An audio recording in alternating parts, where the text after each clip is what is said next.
أعوذ بالله من الشيطان الرجيم. بسم الله الرحمن الرحيم. الحمد لله الذي لا يبلغ مدحته القائلون ولا يحصي نعماءه العادون ولا يعدي حقه المجتهدون الذي ليس لصفته حد محدود ولا نعت موجود ولا وقت معدود ولا أجل ممدود فطر الخلائق بقدرته ونشر الرياح برحمته. الصلاة والسلام على الرسول النبي الأمي القرشي الهاشمي المدني ولعنة الله على أعدائهم أجمعين من يوم عداوتهم إلى قيام يوم الدين. والصلاة والسلام على آله الطيبين الطاهرين ولعنة الله على أعدائهم أجمعين. أما بعد، قال الحكيم في القرآن الكريم: بسم الله الرحمن الرحيم. هو الذي أنزل عليك الكتاب منه آيات محكمات هن أم الكتاب وأخر متشابهات فأما الذين في قلوبهم زيغ فيتبعون ما تشابه منه ابتغاء الفتنة وابتغاء تأويله وما يعلم تأويله إلا الله والراسخون في العلم يقولون آمنا به. صلوات.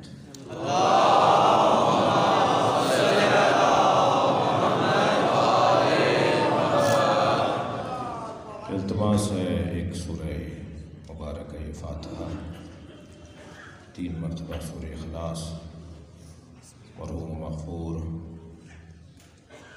سید مرقد الحسنین جعفری ابن سید محمد حسنین جعفری رحم اللہ. بسم اللہ الرحمن الرحیم. الرحمن الرحیم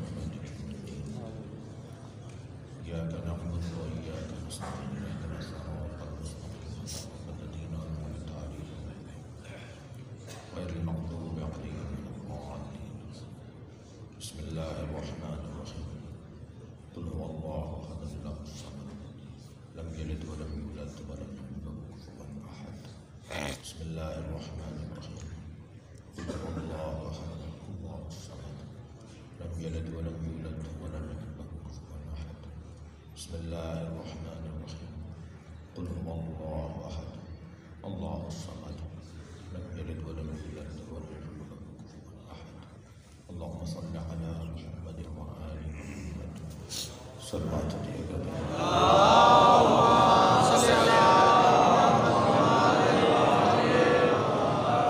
سورہ مبارکہ آل عمران کی 7ویں آیت میں نے پڑھی ہے.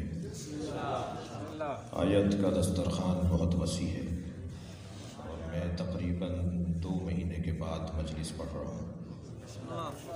کچھ کورونا کا متاثر بھی تھا اور کچھ شرعی ذمہ داریاں بھی تھیں کہ مجموع سے دور رہا جائے اور کچھ اور وجوہات بھی تھیں.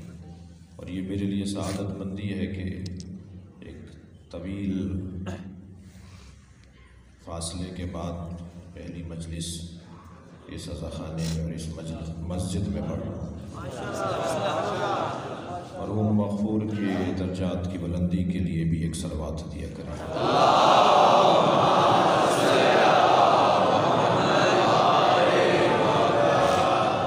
خالق کا کلام قرآن اور مخلوق کا کلام نہج البلاغہ.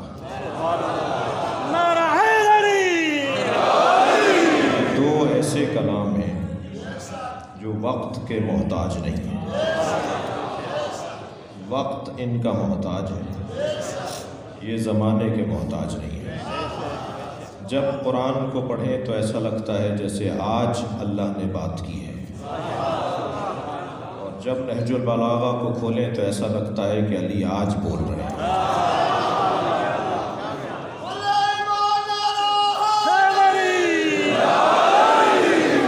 ان گنت لوگ آئے اور چلے گئے، میں اور آپ بھی چلے جائیں گے، مگر جو چیز تازہ ہے، نئی ہے، ہمیشگی ہے، جاوید ہے، وہ خالق کا کلام ہے یا خالق کے بندہ خاص علی کا کلام ہے۔ میں اور آپ تو سورج کو دیکھ کر اوقات کار متعین کرتے ہیں، اور سورج علی کو دیکھ کے چلتا ہے۔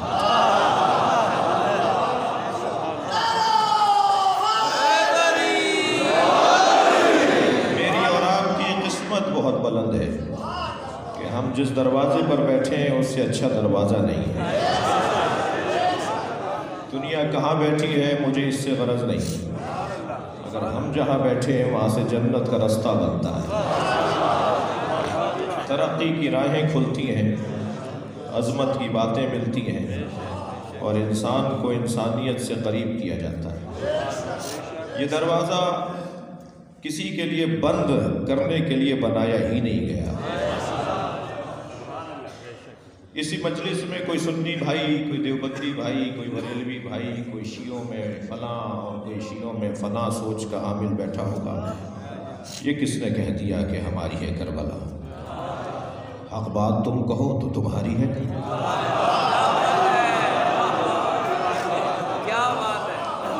ویسے بھی در حسین پہ ملتے ہیں ہر مزاج کے لوگ، در حسین پہ ملتے ہیں ہر مزاج کے لوگ، یہ دوستی کا وسیلہ ہے، دشمنی کا نہیں۔ عزیزان گرامی، مرحوم و مغفور جن کی مجلس چہلم آج ہم منعقد کر رہے ہیں، قومی حوالے سے، ملی حوالے سے ان کی خدمات، ان کی بیداری فکر، ان کا زندہ دلی کا ثبوت، وہ تادیر ان کے ساتھیوں، ان کے ساتھ کام کرنے والوں کو یاد رہے گا۔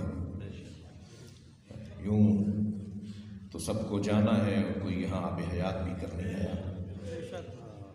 جس مردے کو حضرت عیسیٰ نے زندہ کیا تھا وہ بھی بعد میں مر گیا، وہ بھی بعد میں مر گیا، وہ بھی آج تک زندہ نہیں ہے۔ تو زندہ تو کام رہتا ہے، زندہ کردار رہتا ہے، زندہ انسان کی زندگی میں آنے والے وہ فیصلے رہتے ہیں کہ جو وہ اپنے زمانے کے لیے نہیں کرتا۔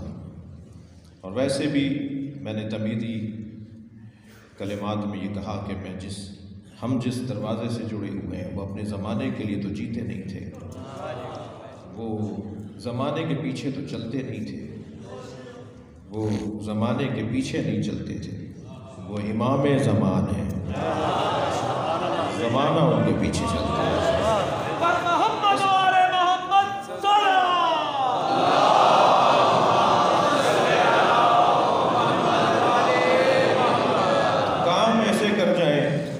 کام ایسے کر جائیں کہ جو تادیر زمانہ یاد رکھے اور زمانے کو اپنی گرفت میں لے لیا جائے۔ پروردگار عالم نے نہ سنی، نہ دیوبندی، نہ بریلوی، نہ سلفی، نہ یہ قومی اور ملی اور لسانی الجھنیں خلق کی ہیں۔ اللہ نے دو ہی نظریے بنائے ہیں، اللہ نے محکم متشابہ، شجرہ طیبہ، شجرہ خبیثہ۔ میں ایک لمبی لسٹ بیان کرنے سے گریز کرتا ہوا کہوں کہ اللہ نے دو ہی نظریے بنائے ہیں، ایک کو حسینیت کہتے ہیں، ایک کو یزیدیت۔ لہذا کچھ ملیں گے جو یزیدی پیروکار ہیں، کچھ ملیں گے جو حسینی پیروکار ہیں۔ اب یہ ان کی قسمت کا بھی حال ہے اور ان کے بڑوں کا بھی کارنامہ ہے کہ اگر کوئی حسینی ہے تب بھی بڑوں کا کارنامہ ہے،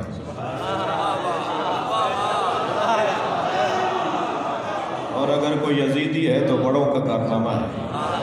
تین اسباب میں سے ایک سبب بہرحال بڑوں کے کارنامے کو گنا جاتا ہے۔ ایک توفیقات پروردگار بھی ہے. بڑے بڑے لوگ گزرے ہیں جن کے بڑوں کے کارنامے تھے، اگر اولاد اچھی ہو گئی تو وہ توفیق پروردگار. تو ان لوگوں کے لیے بھی دروازہ بند نہیں ہوا جن کے بڑے اچھے نہیں تھے، بلکہ وہ بھی اللہ سے جڑے رہیں تاکہ انہیں اللہ کی طرف سے کوئی توفیق حاصل ہو جائے. ایک لمبی لسٹ ہے اور یہ موضوع نہیں ہے میرا. تو میں نے جو آپ کے سامنے آیت تلاوت کی اس کا ترجمہ سن لیجئے، ایک دفعہ اور آیت سن لیجئے. وَالَّذِي أَنزَلَ عَلَيْكَ الْكِتَابَ، وہ اللہ جس نے حبیب تم پر کتاب کو نازل کیا. یہ کیسا بندہ ہے کہ جس کی وجہ سے معبود فخر کر رہا ہے. بندہ بھی تو ہو تو ایسا ہو. سبحان الذی اسریٰ، بابرکت ہے وہ ذات جس نے سیر کروائی اپنے بندے کو. سیر بندہ کر رہا ہے، تعریف اللہ کی ہو رہی ہے. تو بندگی اس درجے پر ہو کہ اللہ بھی اس پر فخر کرے. بھئی اللہ کو تکبر پسند نہیں ہے. وہ کریم ہے، چاہتا ہے ہم بھی کریم بنے. وہ غفار ہے، چاہتا ہے ہم بھی غفار بنے. وہ ستار العیوب ہے، وہ چاہتا ہے کہ ہم بھی لوگوں کے عیبوں کو چھپائیں. ساری صفات میں چاہتا ہے کہ ہم اپنائیں، مگر وہ تکبر کو نہیں چاہتا کہ ہم اپنائیں. الکبر ردائی، تکبر میرے کپڑے. خبردار تکبر کر کے میرے کپڑوں میں ہاتھ نہ ڈالنا. اللہ کو متکبر پسند نہیں ہے. تکبر مٹانے کا ایک ذریعہ مٹی پر بیٹھنا ہے. جو لوگ فلسفہ مجلس کو سمجھ نہیں پائے وہ ایک جملے میں سمجھ لیں، ہم مجلس اعضا کسی کو برا کہنے کے لیے منعقد نہیں کرتے، اپنی ذات کی نفی کر کے اللہ کی بندگی کے سلیقے کو کہتے ہیں. جنہیں گدوں اور مسندوں پہ اور غلمان اور حوروں کی عادت ہو گئی ہو، وہ اگر مجلس اعضا میں جوتیاں اتار کر فرش پر بیٹھیں، کبھی فرش چپ بھی رہا ہوتا ہے، کبھی فرش ٹھنڈا گرم بھی ہوتا ہے، وہ ذات کی نفی کر رہے ہوتے ہیں. اور جب ذات کی نفی کا عمل کچھ دیر تک جاری رہے، وہ فقر کا احساس انسان کو ہونے لگے، تو اس سے بہتر بندگی کا رستہ کوئی اور نہیں ہے. عزیزان گرامی، یہ بندہ، یہ جس کے لیے اللہ یہ کہتا ہوا نظر آئے کہ وہ اللہ هو الذی، وہ بندہ، وہ اللہ جس کا بندہ ایسا. کون سا بندہ؟ الذی انزل علیک الکتاب، جس پہ اللہ نے کتاب کو نازل کیا. منہ آیات محکمات. اب آیات کو 2 حصوں میں تقسیم کر دیا. یہی قرآن 2 حصوں میں تقسیم ہے. پہلا حصہ منہ آیات محکمات، اس میں سے کچھ آیات وہ ہیں کہ جو محکم ہیں. وہ اخر متشابہات، کچھ آیات وہ ہیں جو متشابہ ہیں. محکم کی تعریف اور محکم کے پیروکاروں کی بات نہیں کی. متشابہ اور متشابہ سے جڑے ہوئے لوگوں کی بات ہو رہی ہے. اگر میں کفر شناس ہو جاؤں تو اسلام شناسی آسان ہو جائے گی. اگر میں کفر کا مزاج سمجھ لوں تو اسلام سمجھنا آسان ہو جائے گا. لوگ مسلمان تو اچھے ہوتے ہیں مگر کافر شناس نہیں ہوتے. اگر کافر شناسی ہو جائے، کفر شناسی ہو جائے، کفر کے مزاج سے آشنائی ہو جائے تو اسلام کا مزاج اور روشن تر ہوتا چلا جائے گا. یہ کفر شناسی اور اسلام شناسی ہی کو تو تولا و تبرہ کہا جاتا ہے.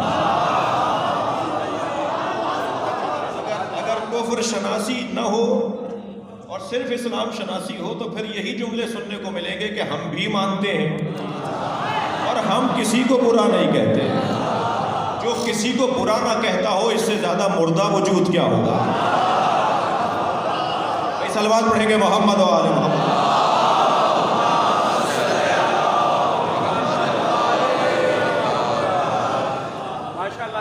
لہذا اس آیہ کریمہ میں پروردگار عالم نے متشابہات اور ان سے جڑے ہوئے لوگوں کے بارے میں بات کی ہے.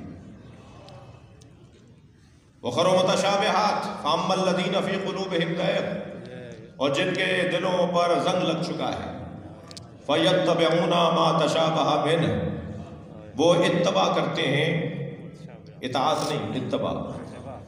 علماء کرام تشریف فرما ہے، میں نے اپنا سبق سنا ہوں، ان سے دعا لوں